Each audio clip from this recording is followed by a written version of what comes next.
Mr. Stink, Mr. Stink. Chapter 14, Lady and the Tramp. Lady and the Tramp, said the headline. Mr. Stern had been true to his word, and the story had made the front page of the Times. A large photograph of Mother and Mr. Stink accompanied the piece. Mr. Stink was smiling broadly, showing his blackened teeth. Mother was trying to smile, but because of the smell, she had to keep her mouth firmly closed. As soon as the paper boy put the paper through the letterbox, the Crumbs pounced on it and devoured it in a frenzy. Mother was famous. She read the article out loud. Mrs. Crumb may not look like a politically revolutionary in her smart blue suit and pearls, but she could well change the way we live our lives. She is standing for MP in her local town, and although her policies read as very hard line, she has taken the extraordinary step of inviting a tramp to live with her family. It was all my idea, said Mrs. Crumb, pronounced Chrome. At first my family was dead against it, but I just had to give this poor, filthy, flea-ridden, dirty, dirt-encrusted, stomach-churningly smelly beggar man and his abhorrent hound a home. I love them both dearly. They're part of the family now. I couldn't imagine life without them, if only other people were as beautifully kind-hearted as me, a modern-day saint. Some people are saying, if every family in this country was to let a tramp live with them, it could solve the problem of homelessness forever. Oh, and don't forget to vote for me in the forthcoming election. It's a genius idea and could put Mrs. Crumb in line to be the next Prime Minister. The tramp, known only as Mr. Stink, had this to say. Please, could I trouble you for another sausage? It wasn't your idea, Mother, snapped Chloe. Well, not strictly speaking, darling, but honestly. Chloe glared at her, but at that moment the telephone rang. Get that, will you, someone? It's probably for me, said Mother. Annabelle dutifully picked up the phone. Crown resident, who's speaking, please? She asked, just as Mother had instructed her to. Mother even had a special telephone voice, a note posher than her usual one. Who is it, dear? Said Mother. It's the Prime Minister, replied Annabelle, putting her hand over the mouthpiece. The Prime Minister? Said Mother. She hurled herself towards the telephone. Mrs. Croom speaking, said Mother in a ridiculous voice, a good note posher than even her usual telephone one. Oh, yes, thank you, Prime Minister. It was a super piece in the newspaper, Prime Minister. Mother was drooling again. Dad rolled his eyes. I'll be delighted to be a guest on Question Time tonight, Prime Minister, said Mother. And then she went quiet. Chloe could hear a murmur from the other end of the line, followed by silence. Mother's jaw dropped. What? She growled into the phone, losing her poise and dignity for an instant. Chloe looked at Dad questioningly and he shrugged. What do you mean you want the tramp to go on as well? Said Mother. Dad grinned. Question Time was a serious political discussion programme hosted by a sir. It was Mother's big chance to shine, and she obviously didn't want it ruined by an old tramp. Well, yes, went on Mother. I know it makes a good story, but does he really have to be on too? He reeks! There was another pause while the Prime Minister spoke, the murmur getting a little bit louder. Chloe was impressed with the man. Anyone who could get Mother to stop talking for a moment deserved to run the country. Yes, well, if that's what you really want, Prime Minister, then of course I will bring Mr. Stink too. Thank you so much for calling. By the way, I make a very moist lemon drizzle cake. If you're ever passing by on your battle bus, I would be delighted to offer you a slice or two. No? Well, goodbye. Goodbye. She checked one last time that he'd definitely gone. Goodbye. Chloe rushed into the garden to tell Mr. Stink the news, and she heard a and assumed it must be the Duchess. However, it was actually Elizabeth the cat who was growling. She was looking up the roof of the shed where the trembling Duchess was hiding. The little black dog was yelping. Chloe chased after Elizabeth and eventually coaxed the Duchess down and patted her. There. Nasty puss has gone now. Elizabeth flew out to the bushes and through the air like a kung fu kitten.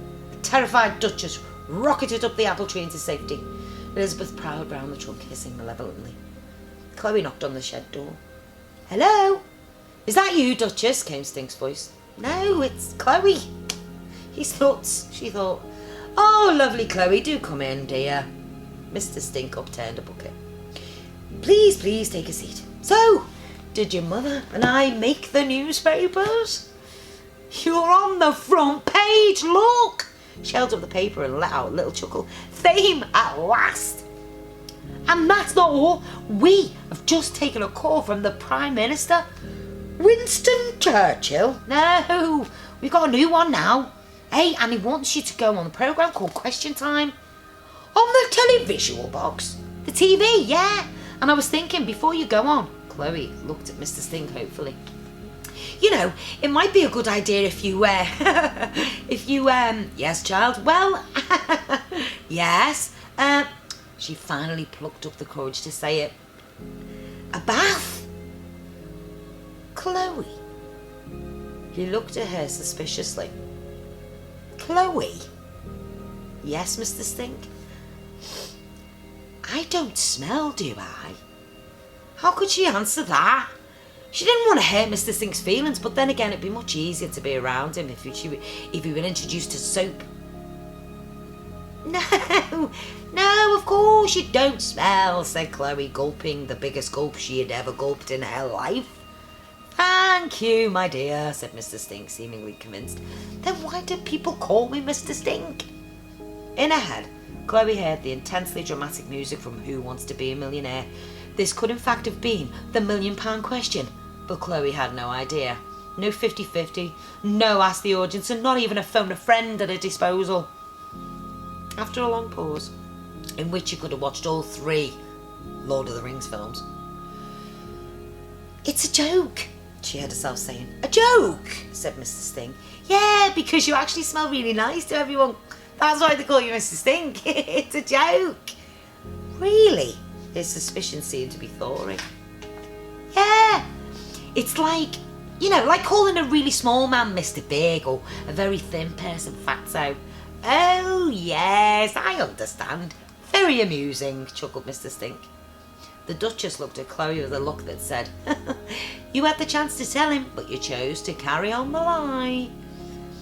How do I know that the Duchess looks at that? Because there's an excellent book in my local library entitled 1000 Doggy Expressions Explained by Professor Elston. Anyway, I digress. But, said Chloe, you might have to have a bath, well, you know, I know, just for fun, maybe. See you later. Mr. Stink, episode 15, bath time. This was no ordinary bath time. Chloe realised this had to be run like a military operation. Hot water? Check. Towels? Check. Bubble bath? Check. Rubber duck or similar animal-based bath toy? Check. Soap? Was there enough soap in the house? Or in the town? Or indeed the whole of Europe? To make Mr. Stink clean? He hadn't had a bath since, well, he said last year, but it might as well have been since the dinosaurs ruled the earth. Chloe turned on the taps, running them both together so the temperature would be just right. If it was too hot or too cold, it might scare Mr. Stink off baths forever. She poured in some bubble bath and gave it a swirl. Then she laid out some neatly folded towels, placing pleasingly warm from the airing cupboard on a little stool by the bath. In the cabinet, she found a multi-pack of soaps. It was all going perfectly according to plan until... He's escaped, said Dad. What do you mean escaped, said Chloe. Well, he's not in the shed and he's not in the house. I couldn't see him in the garden, I don't know where he is.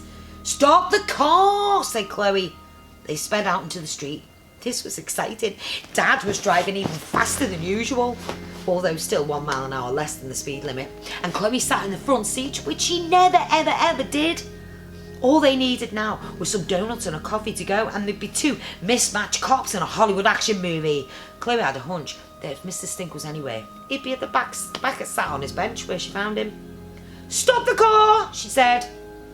But it's a double yellow line, said Dad. I said stop the car. Dad stamped on the brake, and the car screeched. They were both propelled forward in their seats. They smiled at each other over the excitement. It was as if they'd just been on a roller coaster. Chloe sprang out of the car and slammed the door shut, something she'd never dare do if her mum was around. But the bench was empty. Mr. Stink wasn't there. Chloe sniffed the air. There was a faint whiff of him, but she couldn't really tell if this was a recent one or a lingering odour from a week ago. Dad drove around the town for another hour. Chloe checked all the places she thought a tramp friend might be. Under bridges, in the park, in the coffee shop, even behind the bins. But it seemed as though he really had disappeared. Chloe felt like crying. Maybe he had left the town. He said he was a wanderer after all. "We better head home now, darling," said Dad. "Yeah," said Chloe, trying to be brave. "I'll put the kettle on," said Dad as they walked inside.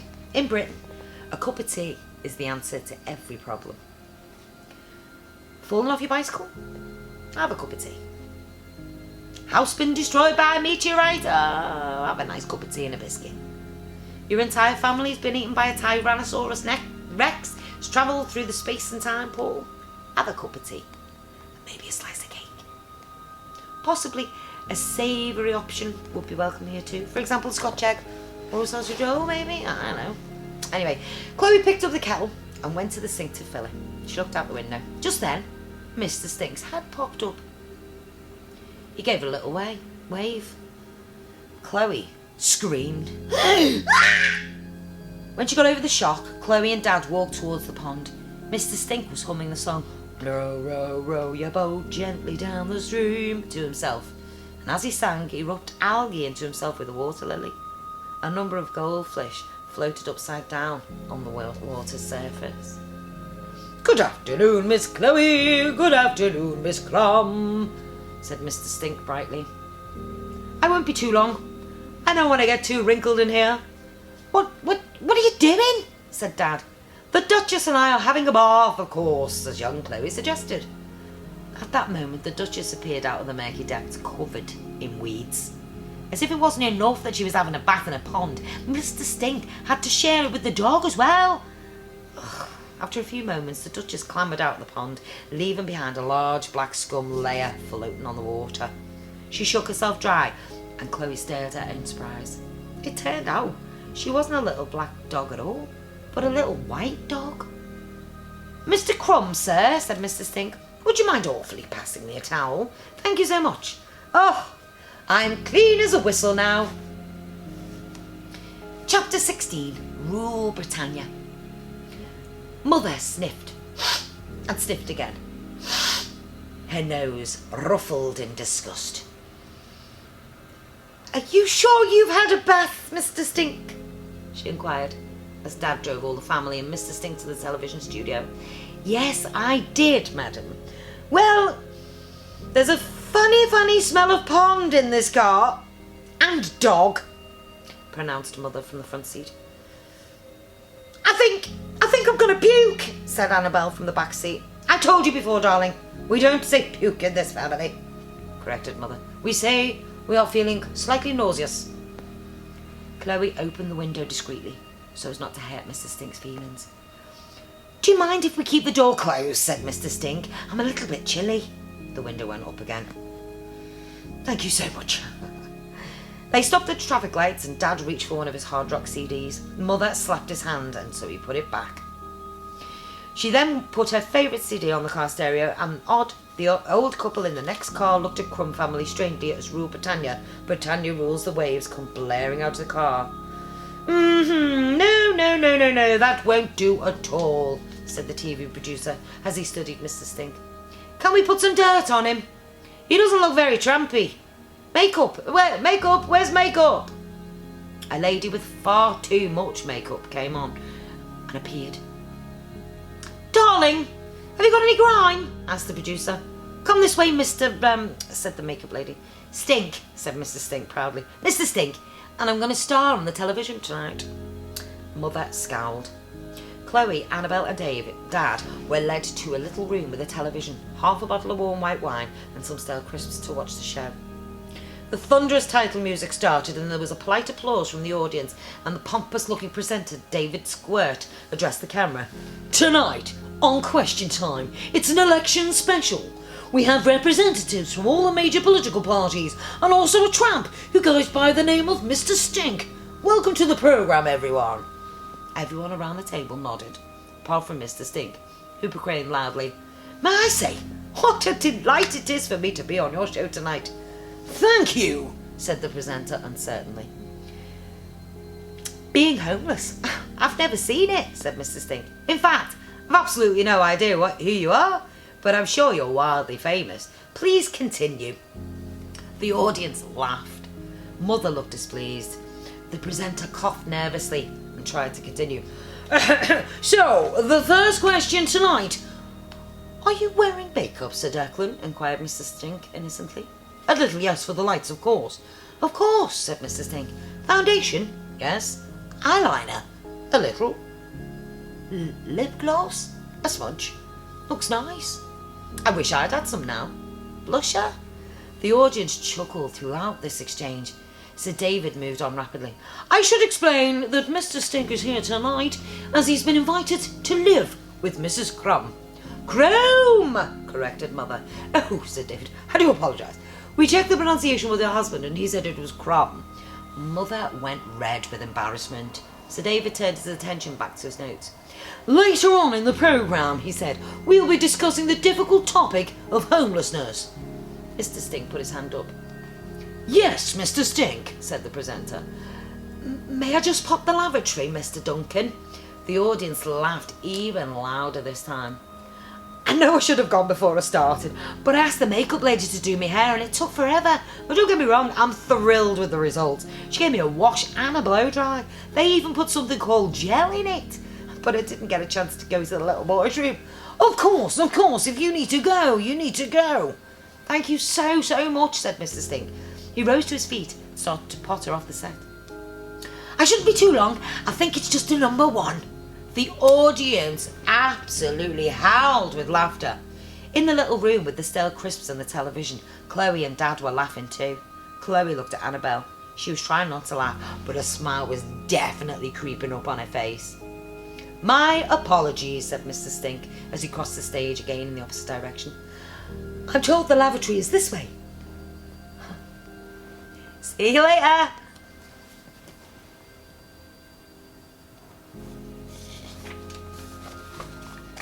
Bloody hell.